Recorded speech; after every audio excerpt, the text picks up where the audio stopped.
pour ainsi dire, messieurs, on a demandé à ma femme de me faire prononcer ici, dans un but de bienfaisance, une conférence sur un sujet accessible à tous. On veut une conférence, et bien va pour une conférence. Pour ma part, ça m'est parfaitement égal. Certes, je ne suis pas professeur. Je ne possède aucun titre universitaire. Néanmoins, voilà 30 ans que je travaille sans relâche, et pour ainsi dire au détriment de ma santé, sur des questions strictement scientifiques. J'y réfléchis sans cesse, et figurez-vous qu'il m'arrive même d'écrire des articles savants. Enfin, pas véritablement savants, si vous voulez, mais tout comme, passez-moi l'expression. Il y a quelques jours, j'ai écrit un très long article intitulé « De la nocivité de certains insectes ». Il a beaucoup plu à mes filles, surtout la partie qui concernait les punaises. Mais quand je l'ai relu, je l'ai déchiré. Car après tout, on peut bien écrire tout ce qu'on veut. Impossible de se passer de poudre insecticide. Chez nous, à la maison, c'est rempli de punaises, jusque dans le piano. J'ai choisi, pour la conférence de ce soir, de vous parler du danger que représente pour l'humanité l'usage du tabac. Je suis fumeur moi-même. Et comme ma femme m'a ordonné de parler des méfaits du tabac, inutile de discuter. Le tabac va pour le tabac. Quant à vous, messieurs, je vous recommande d'écouter cette conférence avec toute l'attention nécessaire, car autrement, il pourrait nous en cuire. Ceux qui feraient une conférence sérieuse et pour ainsi dire strictement scientifique n'ont qu'à se boucher les oreilles ou quitter la salle. Je m'adresse tout particulièrement aux médecins ici présents qui trouveront dans mes propos des informations fort utiles, car outre ses méfaits, le tabac est très employé en médecine. Si on enferme une mouche dans une tabatière, elle crève, probablement de dépression nerveuse. Le tabac est essentiellement une plante. Et quand je fais une conférence, j'ai l'habitude de cligner de l'œil droit, mais ne vous inquiétez pas, c'est parce que je suis très ému. J'ai toujours été excessivement nerveux, mais je ne cligne de l'œil que depuis le 13 septembre 1889, jour où ma femme a accouché, si j'ose dire, de notre 4e fille, Barbara. Toutes mes filles sont nées un 13. Mais ne nous écartons pas de notre sujet, notre temps est limité. Je dois tout de même vous dire que ma femme dirige une école de musique, une pension de jeunes filles, enfin pas véritablement une pension si vous voulez, mais tout comme. Entre nous, bien que ma femme ne sache que pleurer misère, elle a mis beaucoup d'argent de côté, quelque chose comme 40 ou 50 000 roubles. Quant à moi, pas un copec, pas le sou. À quoi vous en parlez? À l'école de ma femme, je suis chargé de l'économat. C'est moi qui fais les provisions, qui vérifie les comptes domestiques, qui note les dépenses, qui fabrique les cahiers, qui extermine les punaises, qui promène le petit chien de ma femme, qui attrape les souris. Hier soir, par exemple, je devais apporter du beurre et de la farine à notre cuisinière car on avait l'intention de faire des crêpes. Eh bien, voyez-vous, ce matin, les crêpes étant déjà cuites, ma femme débarque dans la cuisine pour nous annoncer que 3 de nos pensionnaires n'en mangeraient pas. Elles avaient les glandes enflées. Nous avions trop de crêpes, que fallait-il en faire? Ma femme a d'abord ordonné de les porter à la cave. Et puis après mûre réflexion, elle m'a dit « Tu n'as qu'à les manger toi-même, épouvantail !» Mais quand elle est de mauvaise humeur, c'est comme ça qu'elle m'appelle, épouvantail. Ou encore vipère. Ou Satan. Comme si je ressemblais à Satan. Eh bien, ces crêpes, je ne les ai pas mangées. Je les ai avalées, sans mâcher. C'est que je suis continuellement affamé. Hier soir, par exemple, ma femme m'a privé de dîner. Toi, espèce de bonnet, m'a-t-elle dit. Inutile de te nourrir. Mais, à force de bavarder, nous nous écartons légèrement de notre sujet. Reprenons. Bon, je suis bien persuadé que vous aimeriez mieux écouter une romance ou une quelconque symphonie. Ou un air d'opéra, tiens. Nous ne broncherons pas au plus fort de la bataille. Je ne sais d'où c'est tiré. je dois tout de même vous dire qu'à l'école de ma femme, en plus de l'économat, je suis chargé de l'enseignement des mathématiques, de la physique, de la chimie, de l'histoire, de la géographie, du solfège, de la littérature, et ainsi de suite. Pour les cours de chant, de danse et de dessin, ma femme exige un supplément, bien que ce soit encore moi qui enseigne ces matières.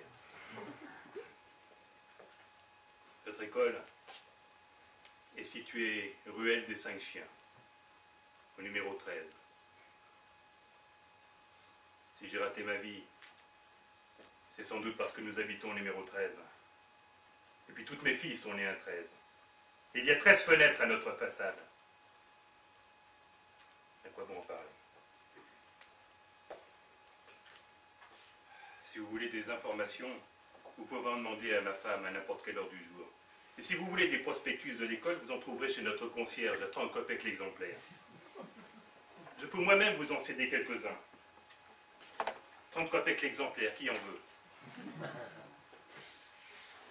Bon alors 20 kopecks? C'est bien regrettable. Bien regrettable.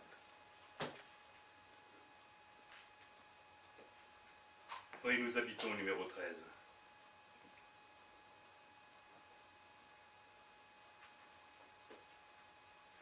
Rien ne m'a réussi. J'ai vieilli, je suis devenu stupide. Tenez par exemple, là, j'ai l'air gai.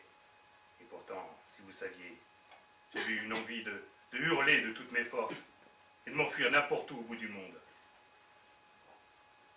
Et personne à qui me plaindre. C'est à pleurer, n'est-ce pas? Vous me direz, et vos filles? Eh bien quoi, mes filles? Quand je leur parle de tout ça, elles éclatent de rire. Ma femme a 7 filles. Non, excusez-moi. 6, je crois. Non, 7. Anne, l'aînée, a 27 ans et la plus jeune, 17.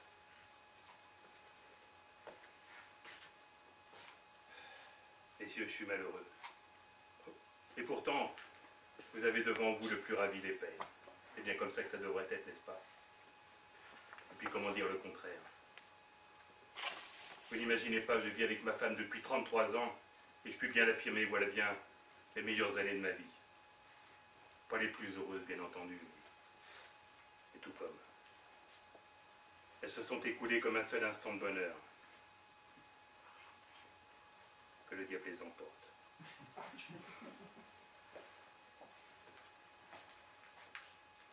Ma femme n'est pas encore arrivée. Je peux parler librement. J'ai terriblement peur quand elle me regarde. Qu'est-ce que je disais? Ah oui, mes filles. Si mes filles tardent à se marier, c'est sans doute parce qu'elles sont timides ou parce qu'aucun homme n'a jamais l'occasion de les voir.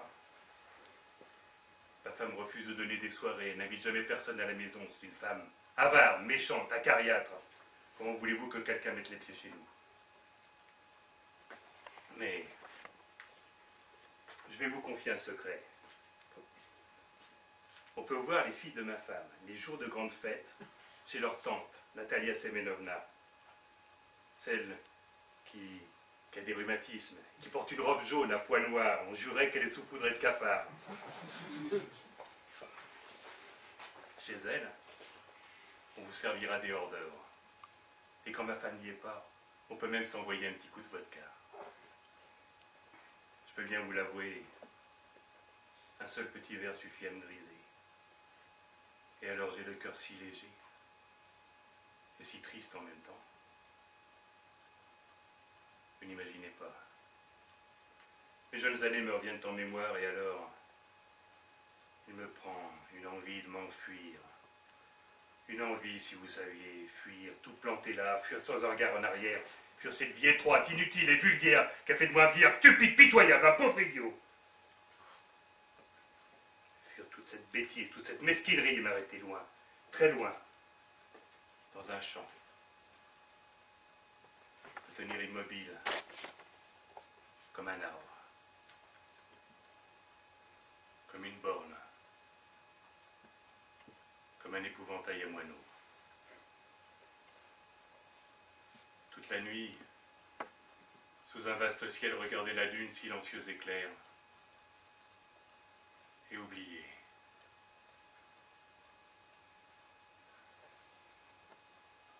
Je voudrais tant ne plus me souvenir de rien. Et arracher de mes épaules cet habit dans lequel je me suis marié il y a 33 ans. Et c'est là-dedans que je fais mes conférences dans un but de bienfaisance. Tiens, attrape!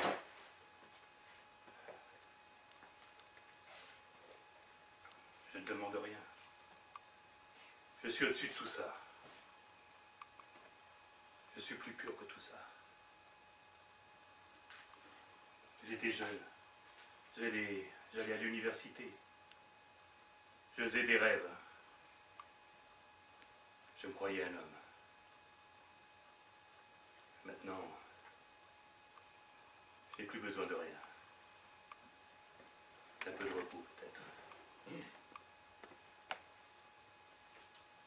Ma femme vient d'arriver. Elle est dans les coulisses.